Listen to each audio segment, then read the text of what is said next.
everybody.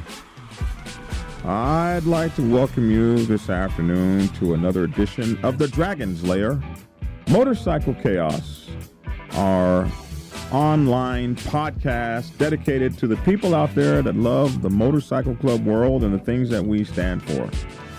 Man, we're going to be checking out the biker lifestyle and looking at another version of another article in Miklo's book, Spirit of the Outlaw. We've done 3 articles 1, 2, and 3.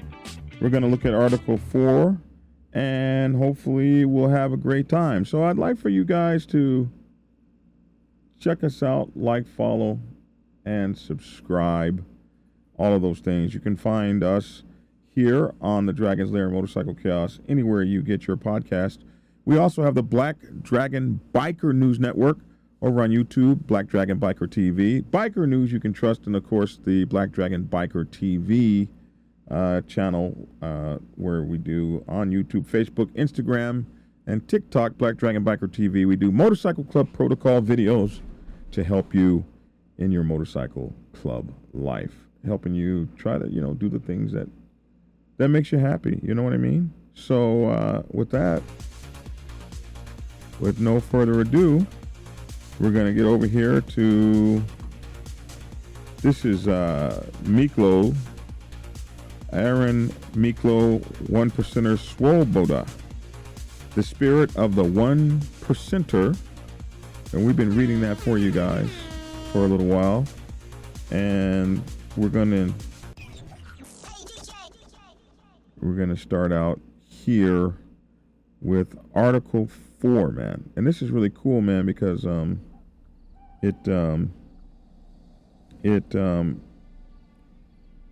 happened on 4/9/2021 that he wrote this. Article 4 is entitled Modern Protocol. Modern Protocol. So as you guys might know, Miklo is a kid I discovered a long time ago. He was just a regular old kid doing regular stuff, and he decided he was going to become a 1%er. And he went and started his own club, wrote his own books, built up a following, and of course built up a following of haters as well.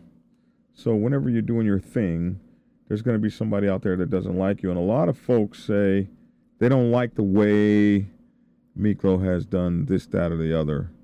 But the crazy part is he has still thousands and thousands of followers all across the land. So, I don't know. You make your decision. I like some of the stuff he talks about, so I've decided to read it. I got his permission. I'm going to read some of the stuff he talked about. And, for me, this guy's a baby, but from the mouths of babes, sometimes great wisdom drops. So let's check it out. Modern Protocol, he calls it, 4/9/2021. Good morning, Motorcycle Club world. Miklo 1%er here, wishing everyone a great weekend. People often ask me about protocol, and my answer is usually not what they're expecting to hear. People talk about blessings as though once you've gotten one, your club is free to do whatever it wants, which couldn't be further from the truth. The fact is, a so-called blessing for most new clubs is really just the first step in an all-out direction to a certain larger, older club that has enough members and balls to stand up against other clubs on your behalf. And what the big club gets in return is your new club's allegiance, and at least temporarily, its servitude. So, if that's the route you choose to go, my advice would be to choose a club you love enough to serve forever. Because once you get that blessing, then your life in the MC world will likely end up going down one of those short lists of different paths.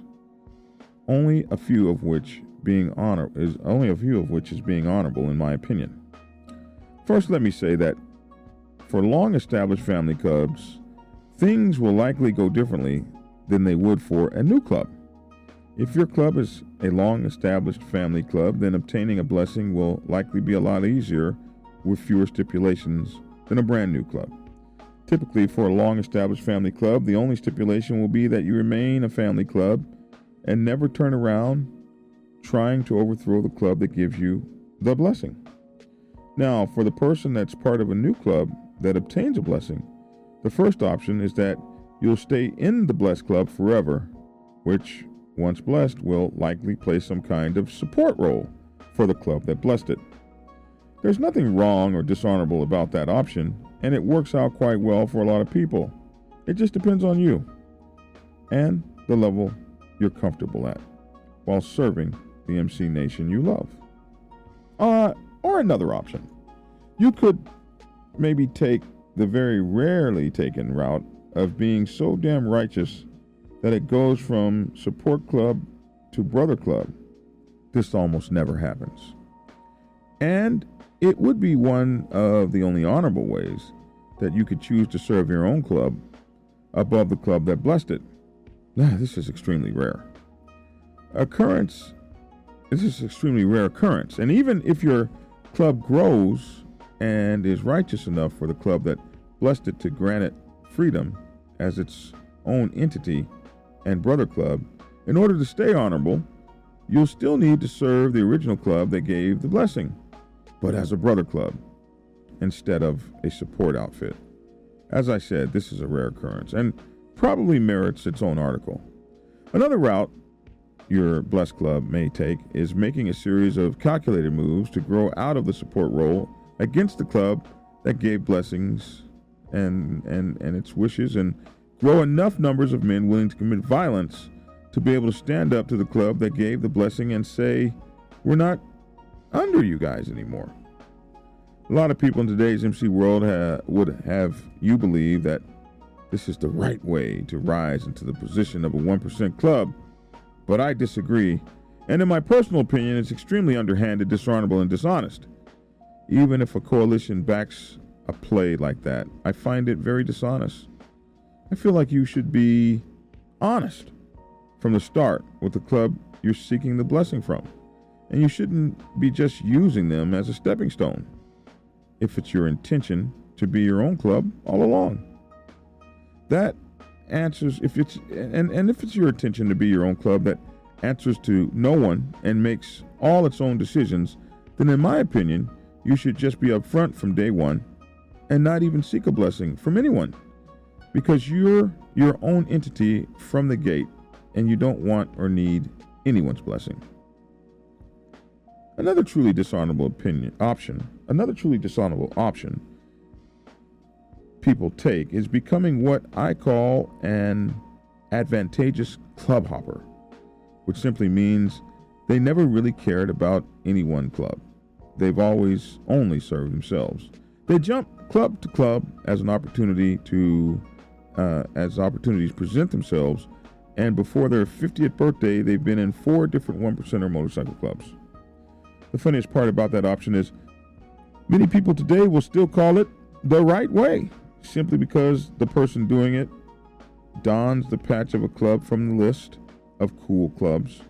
So many self-proclaimed MC protocol experts will claim that a club hopper is still following protocol. And the final option, which if you choose to go the blessing route, is pretty much the only correct and honorable option in my opinion, other than the unlikely occurrence of going from a blessed club to a brother club, is that you'll choose the club you want to serve for the rest of your life from day one and work your way up the ladder from your blessed support outfit up into the patch of the club that gave the blessing. So if you want to abide by what people call protocol nowadays, then the only honorable option in my opinion is to choose the club you love enough to serve for the rest of your life in one capacity or another. That right there is protocol. Simplified. Protocol today means doing research and choosing a club in your state or area that you fall in love with to the point that you cannot see your life going on in any other direction except serving that particular club forever. That's protocol. And If you fall in love with your particular club in your area and its ideals and everything it stands for, then it's a great option. But it's not the only honorable option in the MC world, in my opinion. It is the only honorable option if you choose to go the route of the blessing. But you can still stay honorable without going the route of getting a blessing, in my opinion. If you have a dream of building a righteous motorcycle club with brothers you love, you can absolutely make it happen without a blessing and stay honorable at the same time. At the end of the day, blessing or no blessing, the honorable way to live life in the MC world is to either choose or build the club that you love enough to serve for the rest of your life. It's that simple. If you have a dream of building a club worth dedicating your life to, and you don't want to fall under the control of another club, then your only option, in most cases, is to build one without anyone's blessing. This does not mean building some little war machine club and crashing through every town you encounter saying, "Fuck around and find out." What it does mean is building your own club with your brothers based on similar beliefs and a unanimous dedication to the club you hope to build. It means acknowledging the fact that other clubs have existed in most areas for over half a century, and you as a new club without a blessing should not be out there stepping on those clubs' toes. Now, to be clear, simply wearing patches and minding your own business does not count as stepping on toes, though many folks nowadays would have you believe it does. The funny thing about today is that more people have this totally distorted reality when it comes to protocol. They think that all states are closed and there's no new clubs allowed anywhere, and that these confederations and coalitions and large clubs are like some kind of state-sanctioned biker regulation department and have the right to lay out all these guidelines under the threat of violence and all this crazy power-tripping BS, which in my opinion is ridiculous. But as new clubs, if you are out there acting a fool, then all you're doing is giving those power mongers more ground to stand on. So, if you choose to go the route of building a club against the wishes of the powers and the power mongers, you must stay honorable. Don't run drugs, don't run guns, don't run girls, don't run around saying, FTOT, this is our town, now F around and find out. In other words, don't step on local toes. If your only crime is existing and riding with your brothers under the banner you've decided on as a group, and there are clubs after you just based on that, then the clubs coming after you are the ones in the wrong, in my opinion. In that kind of a situation, they are the ones being dishonorable, not you.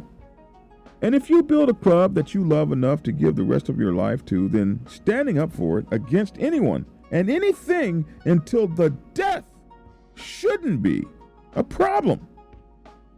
At the end of the day, protocol you choose to follow just depends on what it is you love enough to give the rest of your life to.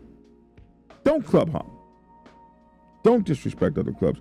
Don't let people make you be a part of something you don't want to be a part of just so that you can be safe because you're following their version of protocol. Choose or build the club you love and dedicate your entire life to it. It's that simple. That's protocol to me. That's what this life is supposed to be about. We're supposed to be a culture of free grouping individuals, not some fascistic criminal pyramid scheme. We're supposed to be a culture of free grouping individuals, not some fascistic criminal pyramid scheme. So to everyone that has asked me about protocol, that's my answer. Thank you for reading. Miklo 1% Los Perros MC. Article 4. Oh, that's a mouthful there. I guess what Miklo is truly trying to reach at is that no one should be able to tell you what your brotherhood should be comprised of, or that it cannot exist. And if you found a group of brothers by which you plan to be with for the rest of eternity, dedicating yourself, your families, your time, your love, if you found a place worthy of that, who the hell can tell you any different? Who the hell can tell you that they have the standard by which you should bear, that you should come crawling to them and begging them under threat of violence in order to exist? This is the point that this writer, this author has made. It's a good argument,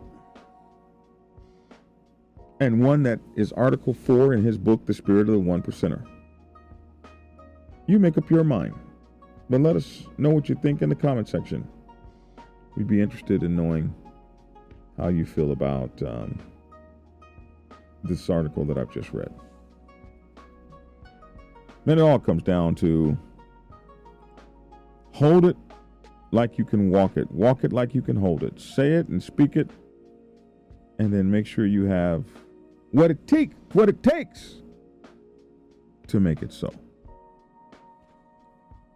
How's that?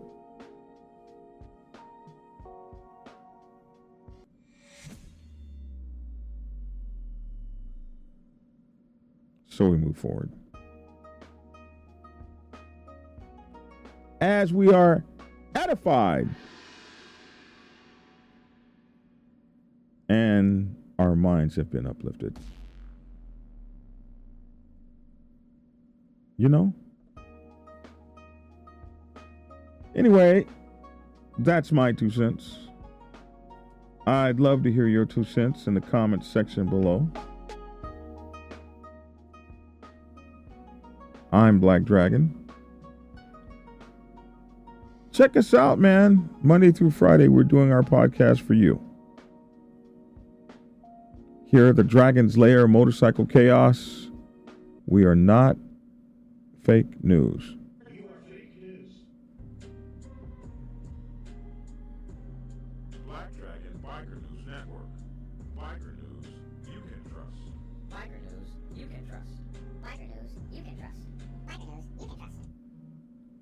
Prepare yourself to take the helm as president of your mighty motorcycle club by delving into the pages of Black Dragon's newest book, The President's Bible, Chronicle 1, Principles of Motorcycle Club Leadership. There you will learn to advance your skills in applying the 14 scientific principles of leadership similar to those taught to officers in the United States Naval Service. Available in hardcover, paperback, and ebook. Get yours today on Amazon, Kindle, or order it at your local bookstore. Order your autographed copy from blackdragonsgear.com. Be the best motorcycle club president you can be. Get the book.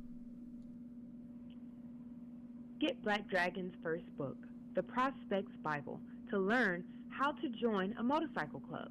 It has been an Amazon #1 bestseller for the past 7 years and is required reading for over 3,000 motorcycle clubs worldwide. This book is a must-have for new people venturing onto the motorcycle club set. It will teach you how to prepare yourself for service to the motorcycle club nation and show you how to qualify a motorcycle club to be worthy of your service. Available on Amazon, Kindle, and for order at your local bookstore. Get your autographed copy at blackdragonsgear.com. Be the best motorcycle club prospect you can be. Get the book.